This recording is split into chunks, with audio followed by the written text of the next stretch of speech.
Her body like the Wild Wild West. What if you done wild out, yeah? Riding in the big God bless. She's all inferno. Hello, everyone. Welcome to the last Sunday Funday podcast. Roles are a little reversed today. I am your host today because we have the last man to be talked to, the champion, the full sweep of the league, Mr. Henry Winklehake. Good morning, League. Henry, how are you doing tonight? Because it I'm is doing nighttime, not morning. It might be morning for me, actually, but it is still nighttime for everybody else. I'm doing great. It's draft week. We are days out from the big day. I'm taking this call here from my home. This is clearly a house, not a hotel. They do not have rooms like this in a hotel. So life is good. I'm excited, man. Awesome. I love to hear it. But besides this week, well, obviously we'll get into some fantasy baseball here in a second. But just in general, how's life going? Life outside of baseball is pretty good for the most part. Work is a little crazy right now, but family life's great. Lauren, Liam doing well. Kids getting so big. Going to be 3 in June. He actually had his first week of daycare this week, so that's been an interesting experience. He's doing really well, but Yeah, mom and dad have been a little sad, but yeah, for he's doing sure. good.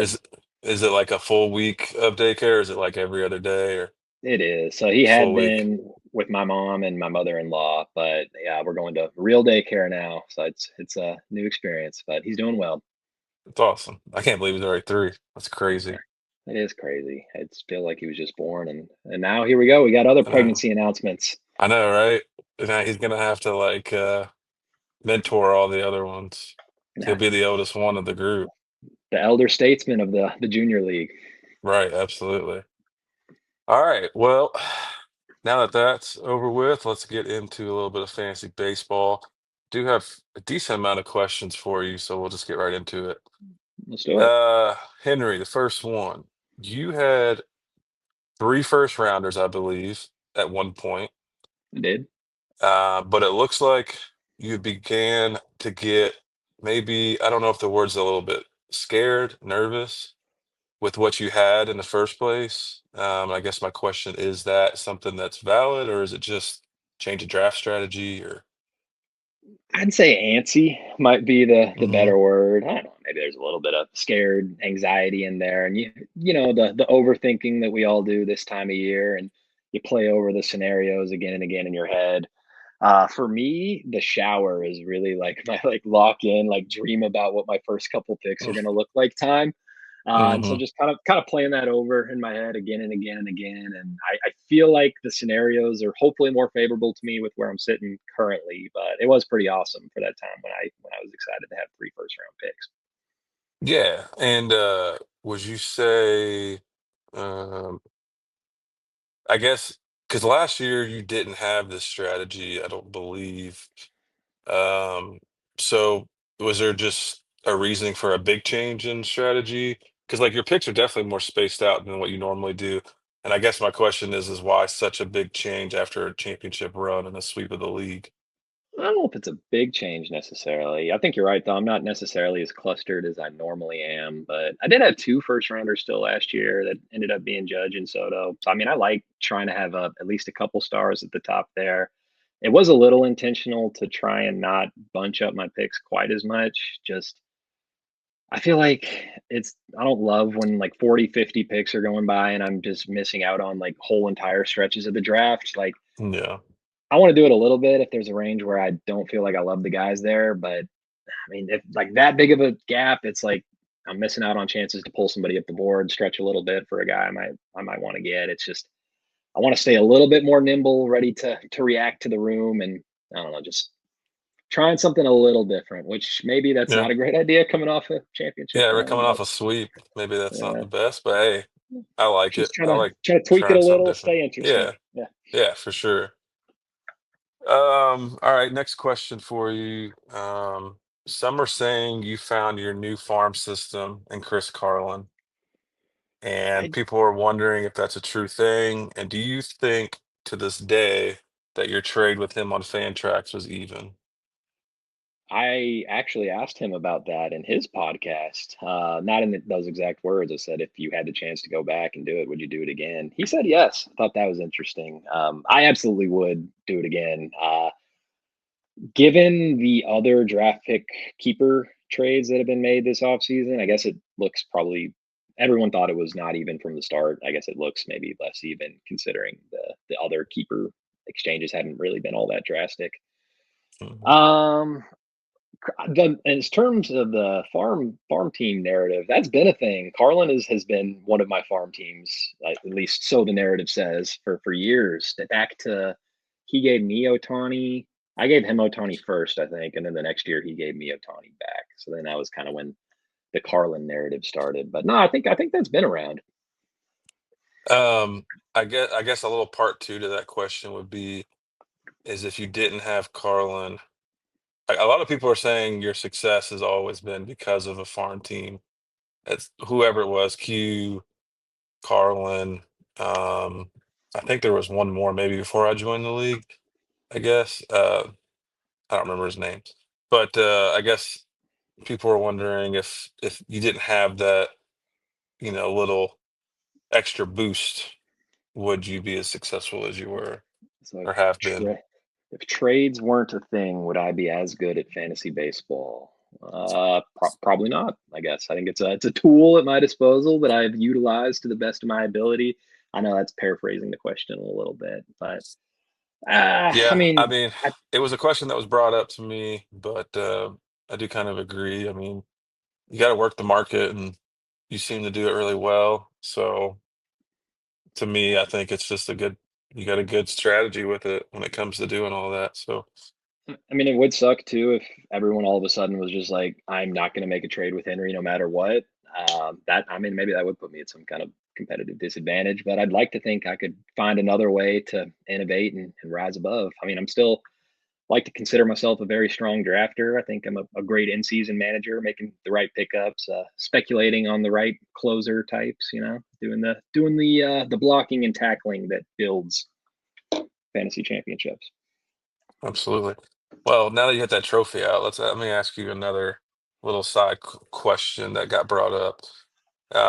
It's kind of a little fun one. Do you think, let's say by 2030, someone who's currently not on the trophy will be a league champion? And if yes, who and why them? By 2030, absolutely. I think that somebody who's not on the trophy now is going to That's be on not it. I far don't think away. It's the only five. It's only 5 years. 5, 6, 7, 8, 9, and yeah, 5 years for sure. I mean, I would love to tell you no, only the names on this trophy are going to continue winning it year after year, but I think we've seen really increased parity in this league year after year, where it just gets closer and closer. It's a super ultra competitive fantasy league, the likes of which I've never seen anything else I've ever played in. But yeah, I think somebody else is going to get their name on the trophy. May not be All right. this year, may not So be the next name. year, but you give them So you. 5 years. So name somebody that's not on the trophy and explain why you think it would be them. Uh, Very top of my list would probably be Nikki. I think he's always been in the conversation. He's had a few runner-ups under his belt in the last few seasons, where it's been like something kind of weird breaking going the wrong way. So I feel like he's been in the conversation already. It's a little surprising in the Wild West era that he hasn't gotten over the hump yet. I mean, I think Nikki gets it done sometime before 2030. Do you For think? sure 2040, 2050, maybe for Okay, sure. I was going to say, do you think George will get one before him? It's possible. It is possible. He was also the one that brought that question up. So So it's a little bit of yeah, I think he self-service was there. hoping you would. I think he was Nick, hoping you'd pick him. Nicky was fishing for his name to be mentioned there, and Yeah. I walked right into it. Yep. Yep. You did. Mm. All right. I do have a sneak question for you before I do the little pick four thing. Um, you've gotten firsthand on hearing everyone's take on the Sneech versus non-Sneech little civil war that's kind of going on, but you haven't really put too many words to it. Obviously, you've been on the host side, kind of asking everybody else.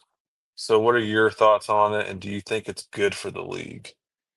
Yeah, I've been trying to play that semi-neutral as then my host role, but maybe pushing back a little bit and wearing my Sneech hat here and there. I mean, I do still think it's a Sneetches league. I think that the Sneetches have been a dominant force in these past few years.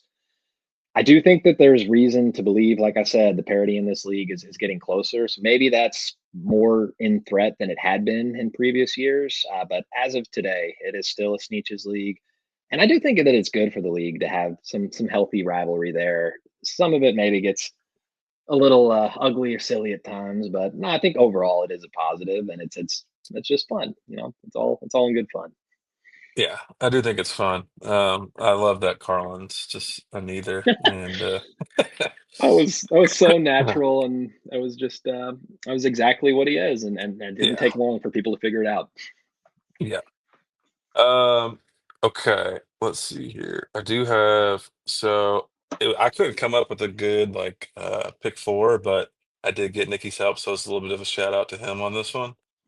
Um, so yours is you're a director of a Hollywood film, and you're tasked with completing or compiling a star-studded cast for your next big movie of our generation. Ooh. Who are you casting, and what type of role are they playing? Mm. Orms is in the movie. Orms has kind of theater experience through TikTok. Uh, Natural performer. He's the kind of comedic relief, I think, but he could also do stunts too. So maybe he's like an action guy. Mm, who else should be in a movie? Am I picking four? You said Picking four, yep. And you're the picking director. four. Jason is in the movie because he's very vocal, and there would be no problem hearing him. He would give us good, crisp audio. We know that. We probably wouldn't even have to hire any boom operators because we'll just get all of Jason's audio. Yeah. Mm, we would have to pay extra for a good sound mixer though, so I don't know. That'd be tough. But Jason's in. He's got spunk. He's got energy. I think he'd be a good. I don't know what role he would play. He's like the young adolescent, like sidekick kind of. You know, he's not the hero. He's not the main guy, but he's a good guy who's like supporting. He's a supporting actor. Yeah. Who's my star? Who's my main character star here? Hmm. Fuck. This is a hard one. Shit, man. I don't know. You know, there's something Hollywood about Chuck. I can't quite put my finger on it, but I could see it. Like, I think Chuck could like be a sneaky good actor. I don't know. Yeah. Like, No, I don't I know can what see it evidence too. is supporting that, but The like, I feel things, like the Chuck would lock things it in. he, the things he says randomly on the mic when we're playing games or whatever. No, it's a good choice to be your star. And he doesn't often or ever really get included in these. But I am gonna pick Carlin to be in my movie. He's clearly the villain. He's Yep. is so great. It's effortless for him to be Yeah. unlikable. I was That might gonna be a say rough you one. don't even need any lines for him. Like it's It's just just, you can just let him free roll and yep, people will hate him. just ad lib it, Carlin, and you will be the villain that people need you to be. Yeah. That was a good one. Okay. I like that. Yeah, I like that four. It's a good four, I think. I think that's probably who I would take, honestly. Let's go. Um, okay. Let's get into your bold prediction. Let's start with that real quick. You got any good bold I kind of predictions this year? I struggled with these a little bit, but I did have a couple that I wanted to throw out there. The first one, I actually don't really even think is all that bold myself, but hearing the chatter in the league, this is a bold on an island kind of take, apparently. But I think Connor is a championship contender this year. He's got the pedigree. He's not, I mean, I know it's been a rough couple of years, but prior to that, it was Connor in the championship conversation year after year after year. I don't. love his draft picks. I know I wish he had a little bit more towards the top, but I think he's a creative manager, as creative as they come, and I think he's going to find a way to surprise some folks. Been a lot of Connor slamming this There's offseason, been but a lot. I'm here to pump you up, buddy. There has been a lot.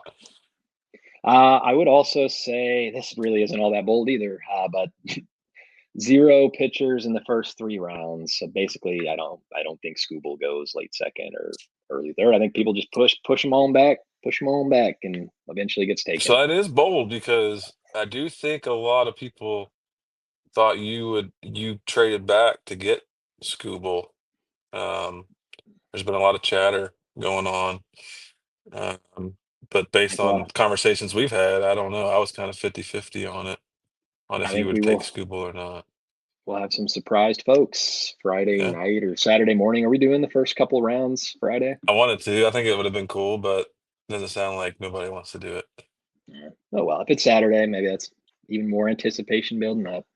But So is that are no, you locking that in as a guarantee? I'm guaranteeing I won't take him, You but won't I take him with can't guarantee what 22? somebody else will do. But yeah. Um, these other ones are even less bold, so I'm kind of butchering the format here. All Sneeches make the playoffs, and this particular year, I had this written down before you asked. I do think a former champion wins it this year. Okay. I guess I mean that is bold. There was only 2 Sneeches last year, so I mean at that point you already have 5, so you might as well call your 2 other playoff members.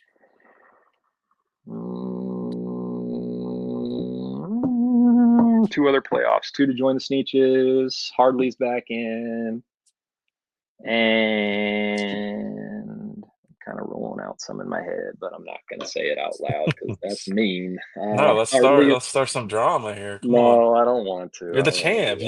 You can talk as much as you want. You're the champ of the league. All right. First two that I ruled out were the new guys. I'm thinking no Jason, and I'm still calling Colton the new guy. I think maybe a little beginner's luck last year. He gets knocked down a peg this year.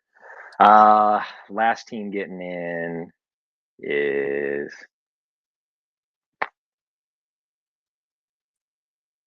give me Orms. Ah, Storms? yeah. Now give me Orms. Give me Orms. Okay. Well then let's make it really controversial then. Who's your projection for last place? I kind of tried to kick that around in my head before, and I didn't get one. But I think I first two names that came out of my mind for ruling out of the playoffs were Jason and Colton. Colton does have that experience. Jason's my rivals. Fuck him, and I think he's last place. All right, I love it. Hey, you're the champ, so you get to talk as much as you want right now. So I like that. All That's right, about well all then the let's get oldish ones. Oh, sorry. yeah, yeah. Now you're good. That's I was all. just gonna That's all I got. say, if we want to get to your accountability this year to see what you will be accountable for if you don't, just whatever you decide to do here. I kind of struggled with this one too. I wanted to come up with something fun and creative. I like where I landed. So if I miss the playoffs this coming season, I will buy everybody in the league tickets to Kings Island for a league's day out at the park, which I'm hoping we can kind of parlay with some kind of Cincy trip, long weekend kind of thing. But I will get Kings Island tickets for everybody. I like that. And and if I miss the playoffs, I will also spend 3 days at a Red Roof Inn, and I will document my journey on social media without context. I'm not gonna say why I'm there. I'll just like post like a morning, like wake up, kind of like here, see my hotel room, look out the window, kind of thing. Oh, a red roof in too. Because I mean, like staying at a hotel is obviously not that bad of a punishment, so it has to be not the nicest place. Oh, that's incredible. Hey, That might be my favorite one actually. it's not gonna come to it, but it's fun to have something fun hanging out there. Hey, you never know. I love that. Okay.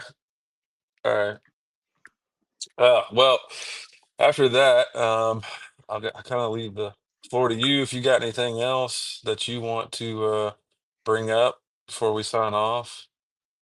No, I just looking forward to Christmas Day here right around the corner. It's just such a fun week all around between March Madness starting up. Hmm. brackets. You got the draft, real baseball starting up, Tokyo Series, 6 a.m., which is weird. I'm actually not Yeah. even really all that into that, but whatever. Yeah.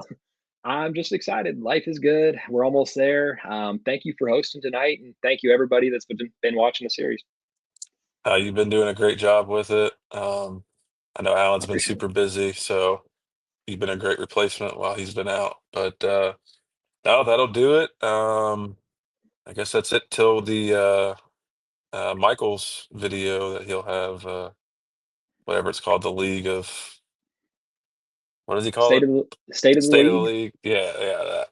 Yeah. So that's it on this side. And sorry I'm a shitty host, but I tried my best. But You're a we are fantastic signing host, off, sir. and guess we will see you guys after the draft.